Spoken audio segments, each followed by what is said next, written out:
നയത്തില് ഒരു പീഡന കേസ് അങ്ങ് തട്ടിക്കൂട്ടുക. അടുത്തൊരു കേസ് വരണത് വരെ മാധ്യമങ്ങൾ ഫുള്ള് ക്ലീറ്റോന്റെ പുറകെയായിരിക്കും. എങ്ങനെ മാധ്യമ ശ്രദ്ധ പിടിച്ചു പറ്റിയില്ലേ? ജനശ്രദ്ധ പിന്നെ കിട്ടിയല്ലോ. ഭയങ്കര സംഭവം. നീയാണ് ഒരു യഥാർത്ഥ ഭാര്യ. ഭർത്താവിന് നാണം കെടുത്തിയിട്ടായാലും ഭാര്യക്ക് ആ ക്രെഡിറ്റ് കിട്ടുമല്ലോ. അങ്ങ് ജനങ്ങളും ഷൈൻ ചെയ്യാലോ അല്ലേ? എടി നാണം വേണോടി. വാളിപ്പം പറഞ്ഞോണ്ടിരിക്കണേ ഞാൻ ഒരൊറ്റ ചവിട്ടെന്ന കസേര അടക്കം നീ വെളിയിൽ പോയി കിടക്കും കേട്ടോ. അയ്യടാ അതങ്ങ് വിശ്വസിച്ച് പിന്നെ നിങ്ങൾ ഈ പഴഞ്ചനാന്ന് ഞാൻ പറയണത് വെറുതെ അല്ല ക്ലീറ്റ. ഇപ്പോഴും സമരം ഉണ്ടോ, ഉപരോധം ഉണ്ടോ, പിക്കറ്റിംഗ് ഉണ്ടോ എന്ന് നോക്കിക്കൊണ്ട് നടക്കുക. എന്തെങ്കിലും ഒരു നല്ല കാര്യം പറഞ്ഞിരുന്നു പെരുമാരും. നല്ല കാര്യം നിങ്ങളുടെ മുമ്പിൽ തന്നെ ഉണ്ടല്ലോ. നിങ്ങൾ അത് കണ്ടെത്താത്തെന്താ? എന്തോന്ന്? രാവിലെ എഴുന്നേറ്റ് പത്രം ഇടർത്തി വെച്ച് അങ്ങ് വായിക്കുന്നുണ്ടല്ലോ. എന്തെങ്കിലും ആവശ്യമുള്ള കാര്യം വായിക്കുന്നുണ്ടോ? ഇപ്പൊ കൊള്ളില്ലാത്ത കാര്യങ്ങളൊക്കെയാണ് ഈ പത്രത്തിൽ വന്നോണ്ടിരിക്കുന്നത്. അതിലൊരെണ്ണമാണ് നീ ഇപ്പൊ പറഞ്ഞത്. ഇനി ഇതിനകത്ത് വേറെ എന്തോന്നു? നിങ്ങളെ ഉണ്ടല്ലോ, നിങ്ങളൊക്കെ കെട്ടിയേ ഞാൻ വല്ല മന്ത്രിയുടെ ഭാര്യ ഉണ്ടെന്നുള്ള.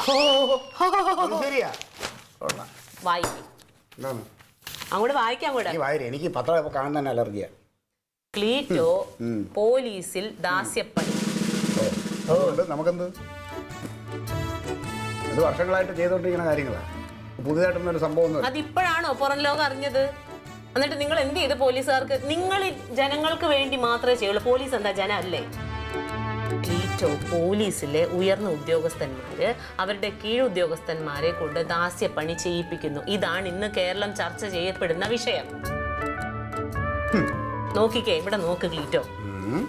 മേലുദ്യോഗസ്ഥന്റെ വീട്ടിലെ പച്ചക്കറി മേടിക്കാൻ പോകുന്നത്, അവരുടെ വീട്ടിലെ പട്ടീനെ കുളിപ്പിക്കുന്നത്, പെര തുടയ്ക്കുന്നതൊക്കെ കീഴ് ജീവനക്കാരായ പോലീസുകാരാണ്. കൂടാതെ ഉയർന്ന പോലീസ് ഉദ്യോഗസ്ഥന്റെ മകള് താഴേക്കിടയിലുള്ള ഒരു പോലീസ് ഉദ്യോഗസ്ഥന്റെ കവിളത്ത് മർദ്ദിച്ചു. അതപ്പോ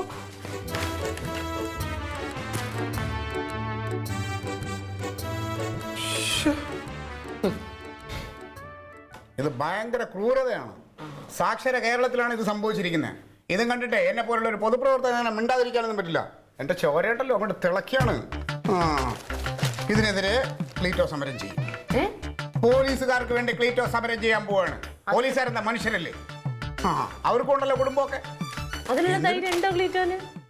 എനിക്ക് ധൈര്യമേ ഉള്ളൂ. മാത്രമല്ല ഈ സമരം ക്ലീറ്റോ ഏറ്റെടുത്തതിന്റെ പിന്നിൽ വലിയൊരു രഹസ്യമുണ്ട്. എന്റെ ഭാര്യയുടെ പൂർണ്ണ പിന്തുണയോടുകൂടി ഞാൻ ചെയ്യാൻ പോകുന്ന ആദ്യത്തെ സമരമാണ്. നിങ്ങളുടെ ഭാര്യ ആരുടെ മോളാ? പട്ടാളക്കാരന്റെ മോള്. ഇങ്ങനെയുള്ള സമരങ്ങൾ സംഘടിപ്പിക്കും ക്ലീറ്റോ. ഞാൻ ക്ലീറ്റോന്റെ പുറകെ ശക്തിയായിട്ട് നിൽക്കുമല്ലോ. അങ്ങനെയാണെങ്കിൽ എനിക്ക് യുദ്ധത്തിന് പോകാനുള്ള എന്റെ പടച്ചട്ട എടുത്ത് തരൂ പ്രിയതമേ.